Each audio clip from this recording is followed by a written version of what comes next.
지난 시간에는 하나님의 일꾼과 사역, 이 책을 지은 그 위얼스미 목사님 이제 소개를 했고, 그 다음에 그 목사님의 경험을 통해서 여러 가지 섬기는 일과 관련된 여러 가지 주제들, 이런 이야기를 했고, 그 다음에 이 섬김이라고 하는 것이 어떻게 정이 내려질 수 있냐 하면서 사역이란 무한하신 하나님의 자원이 사랑에 넘치는 나를 통해서, 그래서 나를 통해서 사람들의 필요를 채워주는데 사용이 되어 하나님께 영광을 돌리는 일, 이게 이제 사역이라고 이제 말씀을 드렸습니다. 이번 시간에 이 사역의 정의를 이제 다시 한번 이렇게 생각을 해보면서, 여기 이 책의 그 1장에는 그 자기의 사역을 이렇게 쭉 60년 동안의 그 사역을 돌이켜 보면서 본인이 이렇게 어려움을 겪었던 거, 이런 거 좀 이야기를 하면서 이 사역의 정의가 무엇인가를 다시 한번 먼저 내리고, 그리고 이제 30가지 토픽을 이제 이야기합니다.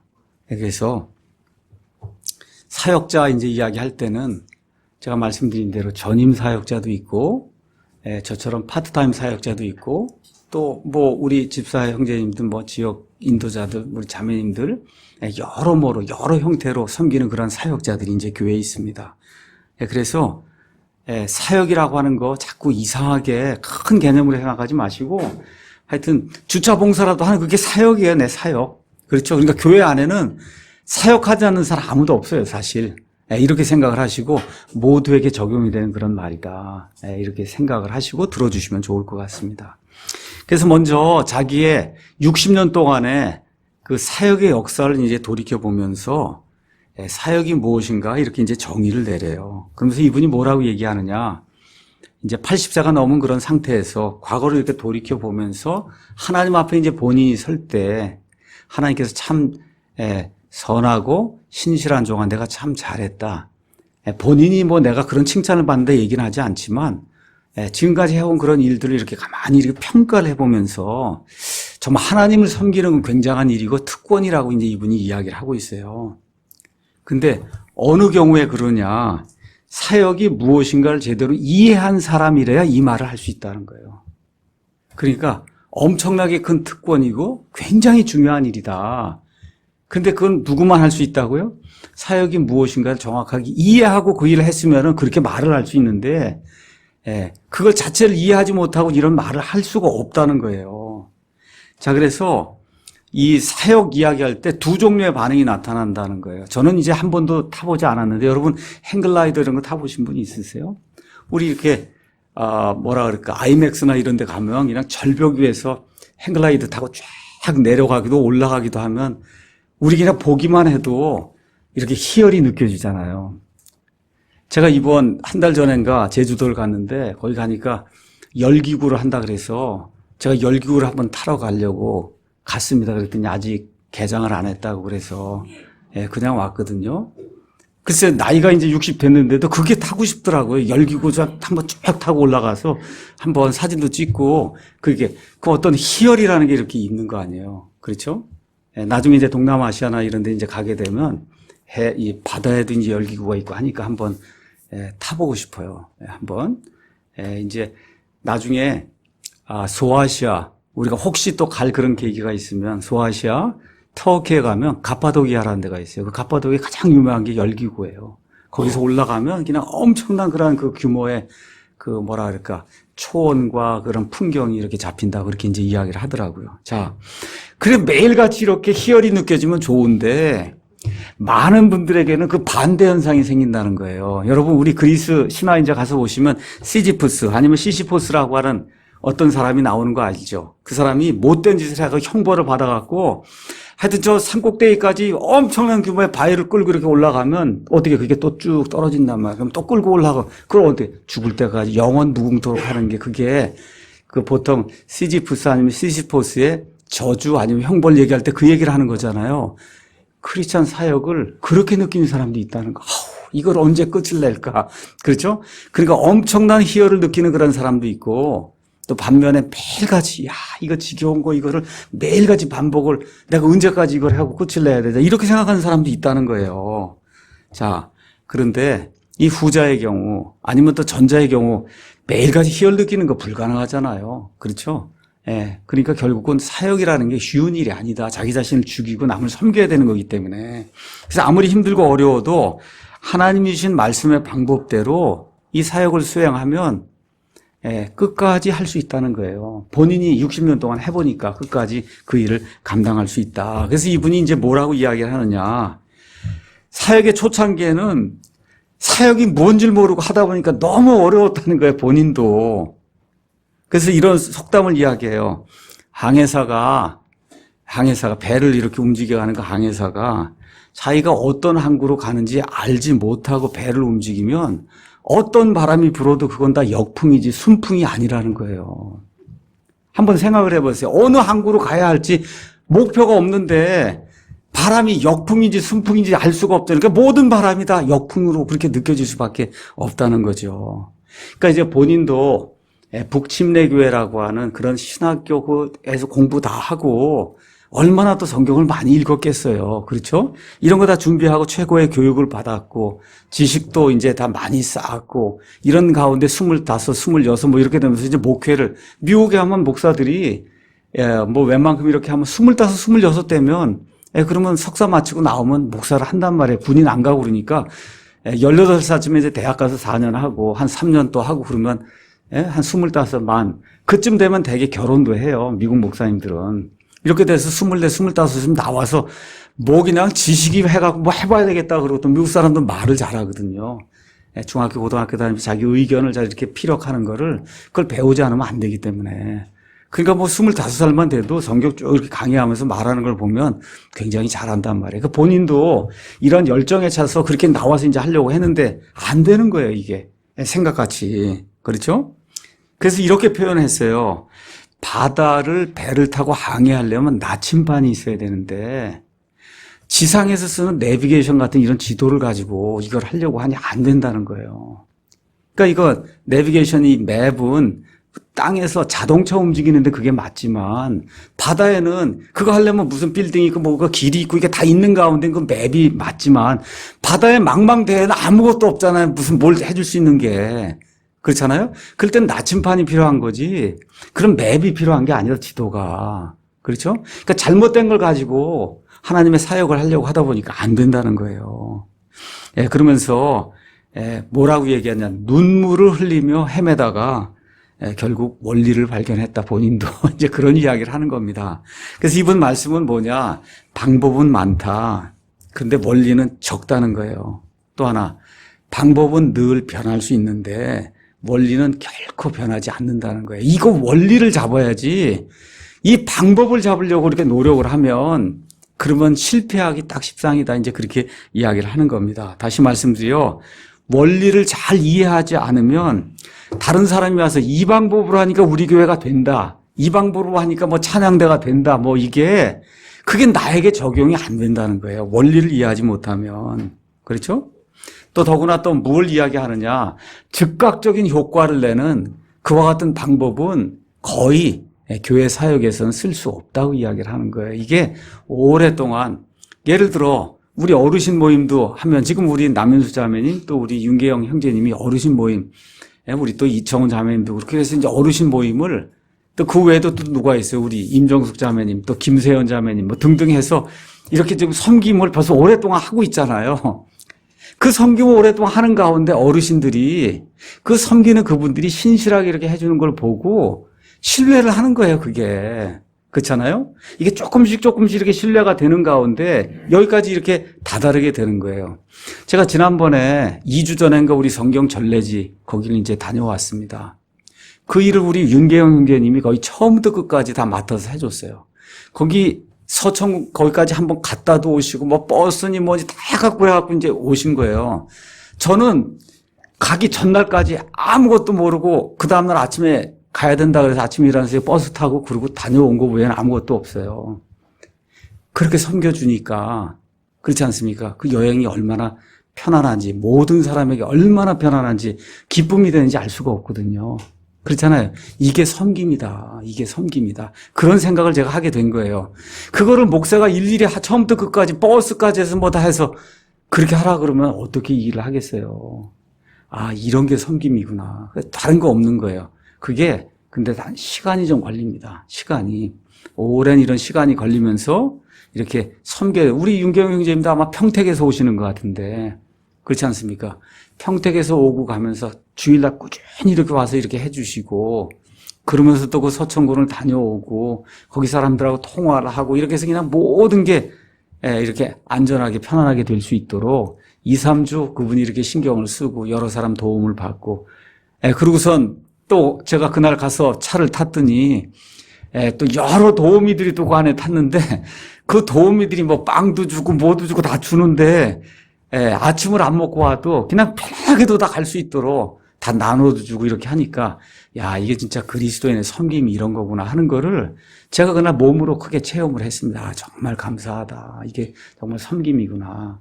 그런 생각을 좀 하게 됐거든요. 그래서 사역의 정의를 다시 한번 말씀드릴게요. 사역이란 무한하신 하나님의 자원이 사랑이 넘치는 채널, 나를 통해 이 사람들의 필요를 채워주는 데 사용이 돼서 하나님께 영광을 돌리는 일이다. 자, 그래서 우리가 이제 사도행전 3장 가서 보니까 사도행전 3장 1절부터 그 10절에 가서 보니까 베드로와 요한이 성전으로 이렇게 올라가는데 거기 가서 누가 나와요? 어머니 태에서부터 걷지 못하는 우리 기존에는 안진뱅이라고 돼 있는 그런 남자가 있는데 나이가 얼마쯤 됐냐? 가서 보니까 한 40살쯤 됐다. 이제 이렇게 기록이 돼 있으니까 40년 동안 한 번도 걷지 못하는 사람 구걸하려고 좀 여기다 갖다 놓은 거예요. 성전 들어가는 사람이 불쌍하다고 돈을 이렇게 주어서 그래서 이 사람 먹고 살 수 있도록. 그렇죠? 자, 그래서 베드로와 요한이 뭐를 발견했냐? 필요가 있는 사람을 발견했다는 거예요. 근데 이 사람의 필요는 두 가지예요. 하나는 육체의 병이 있고 하나는 영적인 병이 있어 하나님은 모르고 있으니까. 그렇죠? 두 가지 필요가 있는 이 사람을 지금 발견했다는 겁니다. 필요가 있는 사람을 발견해야 된다. 그러니까 우리 가정에서도 그렇고 아니면 우리가 섬기는 이러한 조그만 이러한 어떤 부서가 있을 거 아니에요. 뭐 찬양대도 있을 수 있고 뭐 주방도 있을 수 있고 뭐 영어 찬송방도 있을 수 있고 뭐가 있을 거 아닙니까 이게. 그렇죠? 이 안에 어떤 사람이 필요한 것이 있느냐. 이거를 발견해야 사역이 시작이 된다는 거예요. 그렇죠? 이거를 발견하려고 노력을 해야. 그래서 이 베드로와 요한이 이걸 발견했지만 사랑하는 마음이 없으면 그냥 지나쳐버리면 끝나는 거잖아요. 저 사람이 나하고 무슨 상관이 있어. 그렇죠? 지나쳐버리면 끝나는 거예요. 근데 어떻게 관심이 있었단 말이에요. 그렇죠? 아, 저 사람 정말 하나님의 은혜로 저 사람 구원받을 수 있겠구나. 육신의 질병 고칠 수 있겠구나 하는 생각이 들고 그렇게 돼서 사랑하는 마음으로 이 사람에게 하나님의 능력을 나누어 줘야 되겠다. 이런 생각을 하게 된 겁니다. 그래서 그 결과가 뭐로 나타나? 이 사람의 이 육신적인 질병과 또 구원받잖아요. 이렇게 되면서 영적인 질병의 이 문제 두 가지가 해결이 되는 거죠. 제가 여기 예를 들은 거, 여기 사도행전에 나와 있는 그 예를 잘 이해하셔야 돼. 또, 질병을 고치는 것만이 무슨 사역인가 보다. 그런 이야기 하려고 하는 거 아닙니다.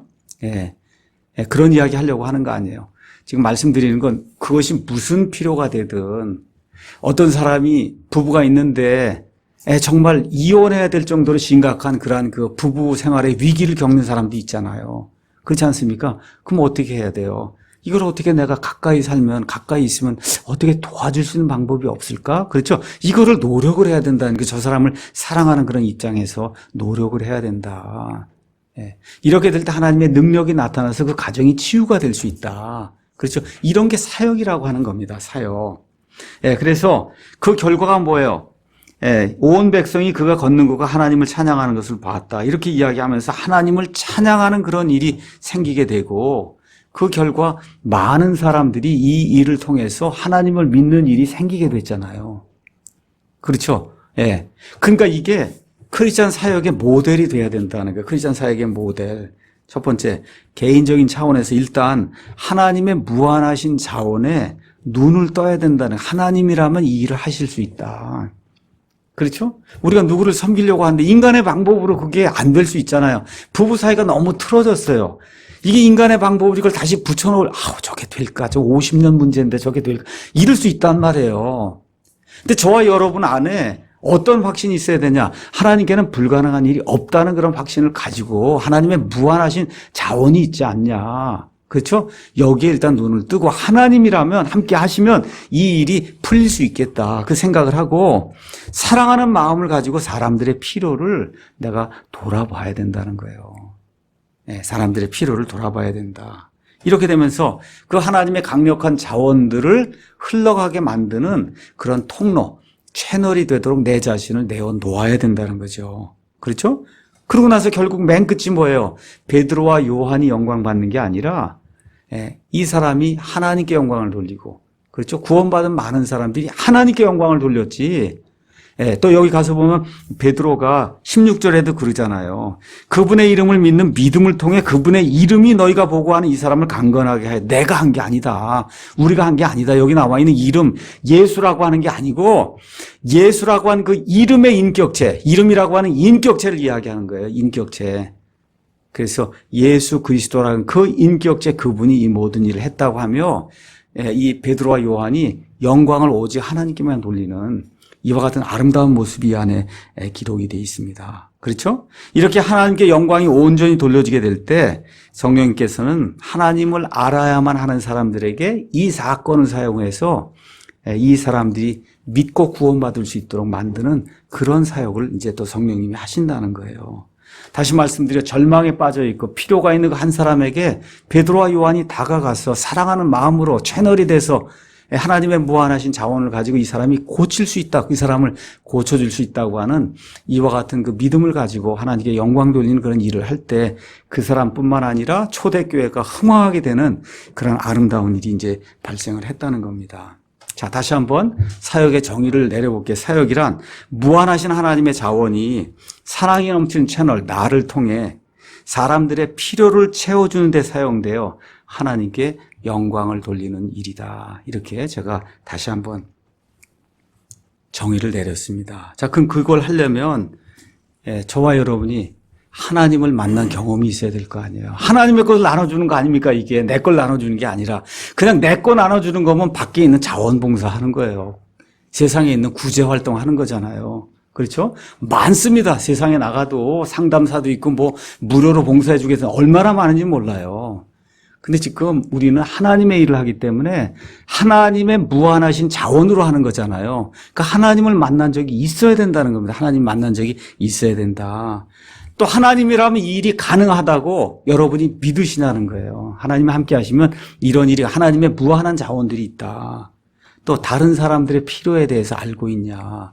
그러니까 우리가 모이게 되면 주일에도 그렇고 여기 335 모여서 다 괜찮아요. 다 이야기하는 거 좋은데 우리가 이제 리더십을 발휘하고 하려고 할 때는 흩어져야 된다는 거죠. 저기 혹시 소외되어 있는 저 사람? 저기 이렇게 있는 사람? 우리끼리 이렇게 모여 있는 거 5분이고 10분이고 뭐 괜찮아요. 오전에 다 하시고 오후라도 이렇게 좀 식사를 하고 나셔서 좀 보셔야 돼. 이거 곳곳에. 그러니까 저도 오전에 이제 식사 다 하고는 1시 10분이고 내려와서 저 끝에 있는 방까지 제가 다 다니면서 일단 이렇게 창문을 통해서 이렇게 다 봐요. 혹시라도 누가 필요한 뭐가 있나. 심지어 여기 도서관 그 아이들 앉아있는 데 제가 이렇게 들어가서 일단 뭐 다 책들이 재미있냐. 뭐 다른 책들 내가 좀 사줄 거 없냐. 원하는 책 있으면 얘기해라. 그렇죠? 영재 교육할 때도 제가 이 반도 들어오고 저 반도 들어가고 다 가서 애들 하는 걸 이제 한 번씩 다 본단 말이에요. 혹시 교회에서 무언가 더 해줄 수 있는 게 있는가. 그렇잖아요. 예, 그러니까 우리 크리스찬 리더들이 그런 생각을 좀 하고 교회 오셔서 10분이든 15분이든 인사 나누고 다 좋습니다. 그 이후에는 혹시 나의 도움을 필요로 하는 그런 사람이 있지는 않는가 하고 눈을 이렇게 해서 멀리까지 이렇게 한번 이렇게 돌아보는 그 일이 필요하다는 거예요. 그게 없으면 섬김이 안 되는 거예요. 그러니까 무슨 모임이든지, 그렇죠? 무슨 모임이든지 가서 좋아하는 사람들끼리 그거 괜찮아요. 5분, 10분은. 근데 끝날 때까지 좋아하는 사람하고 그가 오면은 섬김이 안 된단 말이에요. 혹시 이 가운데 마음이 상한 사람이 있다거나 내가 좀 도와줘야 될 필요가 이거를 살피는 사람이 그게 크리스찬 미니스터가 되는 거다. 나는 하기 싫습니다. 그럼 뭐 할 수 없는 거죠. 뭐 제가 그걸 강요할 수는 없는 건데 성경 가서 보시면 예수님의 형상을 점점 닮아가면 안 할 수 없는 게 이 일이에요. 예수님의 형상을 닮아가려면. 그래서 맨 마지막으로 사랑으로 그들을 돕고 싶은 그런 마음이 있고 결국 모든 일이 다 잘 됐어요. 우리 장영재님 같으면 찬양대를 지금 하는데 지금 4, 50명에서 그냥 너무 찬양이 제가 보기에도 좋아요. 이제 혹시 교회 이사 가면 장영재님 120명, 150명 찬양대를 한다 그러더라고요. 근데 찬양을 우리 장영재님이 다 영광 받으면 그냥 끝나는 거죠. 그렇잖아요. 그렇잖아요. 끝나고 나서 하나님께 영광이 됐다. 이 소리를 들어야지. 야, 150명 했더니 우리 장영재 엄청 잘하던데 이렇게 나가고 계속 이렇게 되면 뭐 한두 번 격려하는 그런 메시지 줄 수 있지만 그걸 가지고 계속 나가면 본인이 실족하게 되고 본인이 패망하는 길로 들어가는 거거든요. 그렇잖아요. 그러니까 목사도 마찬가지예요. 누가 설교를 듣고 많이 은혜를 받았습니다. 그래요? 근데 맨날 그 얘기 하도록 내버려두면 안 되잖아요. 그런 얘기 이제 하지 마시고 그냥 하나님의 은혜 안에 이렇게 거하라고 그렇게 해서 딱 잘라야지. 그럼요. 제가 설교를 이렇게 잘하고 있습니다. 이렇게 하고 안 되잖아요. 그게. 그거 자기가 패망하는 길인데. 그렇죠? 이렇게 해서 맨 끝이 하나님께 영광이 되는 이 방향으로 이렇게 초점이 맞춰지면 하나님의 사역을 하는 거다. 자, 그럼 우리 교회 어떤 거 사역할 수 있는가? 제가 늘 말씀 보니까 주방 사역 있어요. 설거지도 해야 돼요. 음식도 만들어야 돼요. 옥상 주차 관리도 있어요. 방송실. 우리 교회 지금 방송실도 아마 한 4, 5년 됐는데 맨날 하는 사람 2, 3명이 그냥 땀 뻘뻘 흘리면서 하고 있어요. 아무도 가지 않아요. 왜 그러냐. 거기 가면 설교도 못 듣는다 그러고 뭐 할 일이 많다 그러니까 안 갑니다. 거의. 지금 그런 상황이에요. 안내하시는 분들도 늘 하시는 분들 대개 이제 하시고 그래서 이제 요새는 어쩔 수 없이 이제 돌아가면서 하자 이렇게 해서 좀 하고 있는데 이런 모든 일들이 다 섬기는 거예요. 또 우리 교회는 신방하는 그런 일도 좀 필요하고 상담하는 일도 필요한데 목사가 월화수목금 세상 나가서 일하고 지금 금요일 저녁부터 이 일요일까지 이제 일을 하고 있는데 이러다 보니까 현실적으로 신방이라는 게 뭐 가서 예배 드리는 그런 신방이 아니고 영어로 얘기하면 비지테이션이에요. 그냥 방문하는 거예요.